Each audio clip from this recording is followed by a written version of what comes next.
berapa bulan Pak kira-kira KTP selesai? Ada sebulan nggak? Hah? Lebih? Padahal urus KTP itu mudah kan? Nah, jadi terkadang kita ini lupa. Ada terkadang orang pejabat ini, mereka memandang, ini kan rakyat ini. Dia lupa, rakyat itu walaupun kecil, tapi ketika mereka marah, itu luar biasa. Contohnya siapa? Gus Dur. Gus Dur itu pernah diturunkan ya? Pernah diturunkan, padahal dia nggak ngerti kita salahnya apa Gus Dur itu. Walaupun dalam Islam banyak polemik yang terjadi. Tapi kalau kenegaraan, nggak tahu lagi yang terjadi. Siapa lagi yang diturunkan? Ada namanya Soeharto. Karena Soeharto nggak apa? Berapa tahun dia menjabat? Kurang hebat apa Soeharto itu? Tapi dia bisa diturunkan. Artinya apa? Kita ini jangan sampai merendahkan orang lain. Kita pun juga begitu. Kalau kita memuliakan orang, mungkin kita akan dimuliakan. Tapi sebaliknya, kalau kita merendahkan orang lain, maka pastikan kita pun nggak akan dipandang orang lain. Maka itu sekalian, kalau ada anak kita pejabat, ingatkan sama anak kita tuh. Bapak ada punya anak camat nggak di sini? Nggak ada. Punya anak wali kota nggak Pak? Nggak ada ya. Anak presiden? Nggak ada ya. Doa. Subscribe, like, and share. Aktifkan lonceng notifikasinya. Terima kasih. Sepanjang hari, haus sepanjang hari, tapi ternyata mereka nggak dapat nilai sesuatu. Mengapa demikian? Karena landasannya nggak pandai dia. Landasannya nggak pas dia. Ikhlasnya tak ada, terus dia nggak menjaga hukum-hukum Allah, maka bagaimana dia mendapatkan nilai puasa? Nah, maka kata Allah, fas'alu an dzikri in kuntum la ta'lamun. Bertanyakan dia kalau kalian tidak mengetahui. Itu yang pertama ya, kita mesti bertanya. Yang kedua, kita mengambil dalil dari surah Al-Hujurat ayat 11. Surah 49 ayat 11 ya. Apa kata Allah? Ya ayyuhalladzina amanu la yaskhar qaumun min qaumin asa ayyakunu khairum minhum. Kata Allah, janganlah kita ini saling merendahkan. Ya, terutama itu kalau kita jadi pejabat. Pejabat ini nggak boleh arogan sama rakyat. Ya, terkadang ada orang yang jadi pejabat, jadi lurah dia, sombongnya minta ampun. Orang mengurus KTP nanti, itu berapa bulan Pak kira-kira KTP selesai? Ada sebulan nggak? Lebih? Padahal urus KTP itu mudah kan? Nah, jadi terkadang kita ini lupa. Ada terkadang orang pejabat ini, mereka memandang, ini kan rakyat ini. Dia lupa, rakyat itu walaupun kecil, tapi ketika mereka marah, itu luar biasa. Contohnya siapa? Gus Dur. Gus Dur itu pernah diturunkan ya? Pernah diturunkan, padahal dia nggak ngerti kita salahnya apa Gus Dur itu. Walaupun dalam Islam banyak polemik yang terjadi. Tapi kalau kenegaraan, nggak tahu lagi yang terjadi. Siapa lagi yang diturunkan? Ada namanya Soeharto. Karena Soeharto nggak apa? Berapa tahun dia menjabat? Kurang hebat apa Soeharto itu? Tapi dia bisa diturunkan. Artinya apa?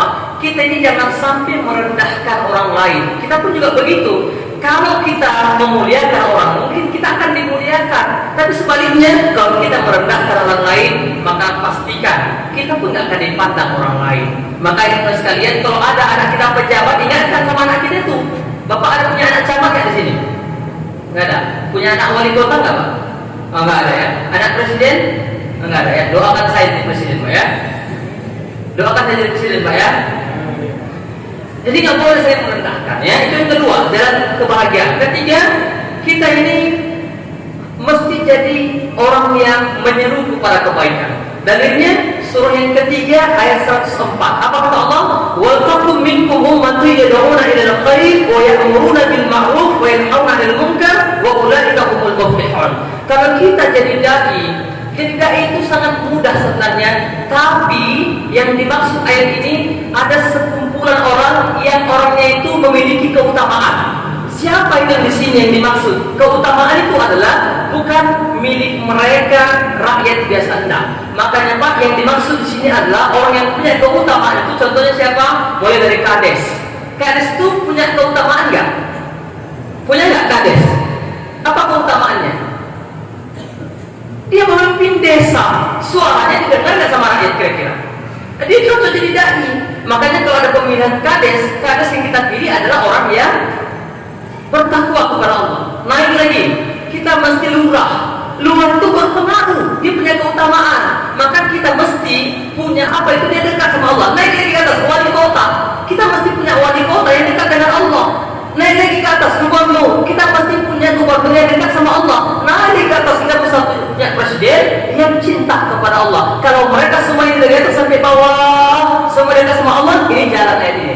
Akan jalan itu yang namanya wa ya'muruna bil ma'ruf wa yanhauna 'anil munkar, itu akan jalan. Tapi kalau tidak, Pak, itu akan pernah jalan. Contohnya sekarang, kita ini menyuruh orang berbuat yang baik, ya. Contohnya, ayo sholat, ya bisa. Tapi Pak, ketika sholat itu sudah dikomandangkan, masih banyak nggak orang yang nggak sholat? Banyak nggak? Satu, kalau mencegah kemungkaran, contohnya tempat prostitusi, tempat perjudian, klub-klub malam. Contoh kalau kami ini Ustaz, bisa nggak menutup itu? Bisa nggak? Bisa nggak? Nggak bisa. Siapa yang bisa menutup itu?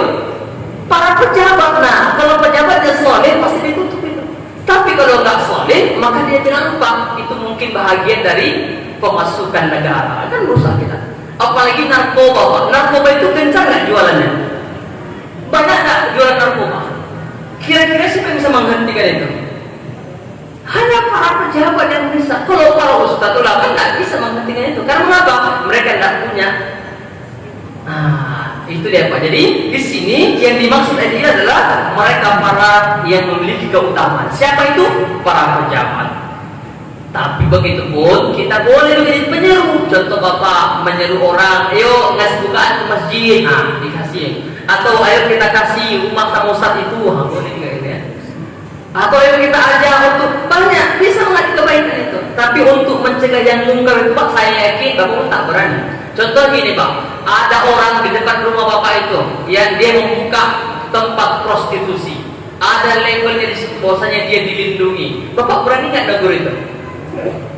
Mana berani kita, apalagi mereka punya tempat yang mewah. Mana berani kita? Makanya dibutuhkan para pejabat yang cinta kepada Allah.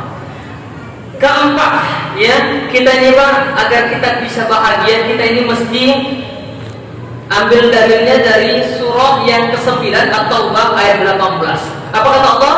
Innama ya'muru masajidallah man amana billahi wal yawmil akhir. Kita ini kalau mau diberi gelar oleh Allah orang beriman, maka kita mesti mau memakmurkan masjid. Ya, kita ini kalau mau menyandang gelar orang beriman, kita mesti memakmurkan masjid. Tanpa datang ke masjid, Pak, mohon maaf, nggak ada yang bisa nyebut kita orang beriman. Bapak sholat di rumah terus-terusan, nggak ada yang bisa nyebut orang beriman. Karena mengapa? Rumah Bapak itu bukan rumah Allah. Rumah Allah itu di sini. Jadi kalau Bapak memakmurkan masjid, nah Bapak bilang Rasul, kalau kalian melihat ada laki-laki yang setiap hari meramaikan masjid, datang ke masjid, maka kata Rasul, persaksikan dia sebagai orang yang beriman. Makanya Pak, ada sebagian saudara kita, kalau ada orang meninggal ditaruh di depan, betul nggak? Ketika habis sholat ditanya nggak Bapak ini, apakah Bapak ini baik, betul nggak? Kita jawab apa? Hah? Kita jawab apa? Padahal dia matinya di paret. Sempoyongan pulang jam tengah 12 malam, jatuh di paret, kena rudal di situ, kena besi di situ, meninggal di situ. Disolatkan di masjid, tiba-tiba ditanya, apakah Bapak ini baik? Bapak jawab apa? Bapak bilang baik juga? Hah? Bapak datang dia meninggal di paret, sempoyongan pulang tengah malam, tiba-tiba jatuh ke paret, kena rudal, runcing besi, tak meninggal. Bawa ke masjid, solatkan. Apakah Bapak ini baik? Bapak jawab, nggak tahu aku. Kok Bapak bilang baik, kan kacau Bapak. Bapak udah tahu jelas, nanti Bapak yang diajak. Kamu udah tahu dia ini mati kayak gini, baik pulang kau bilang, kata malaikat. Ajak tau Bapak. Nah makanya bilang, nggak tahu aku bilang. Terserah kalian itu. Ya, jadi makmurkan masjid Pak, di rumah Allah ini, supaya Bapak menyandang gelar orang yang beriman. Terakhir, jalan kebahagiaan itu adalah kita ini Pak, mesti menjadi orang yang ringan tangan, ya, ringan tangan. Jangan pula kayak cerita Bapak itu, cerita dia, katanya istri ibu ini ringan tangan sama ibu ini. Oh baguslah, berarti ibu ini senanglah sebagai istri. Iya, tiba-tiba keluar ibu tuh bawa teh manis. Pak, silakan Pak, inilah hasil ringan tanganku. Lebam-lebam mukanya semua.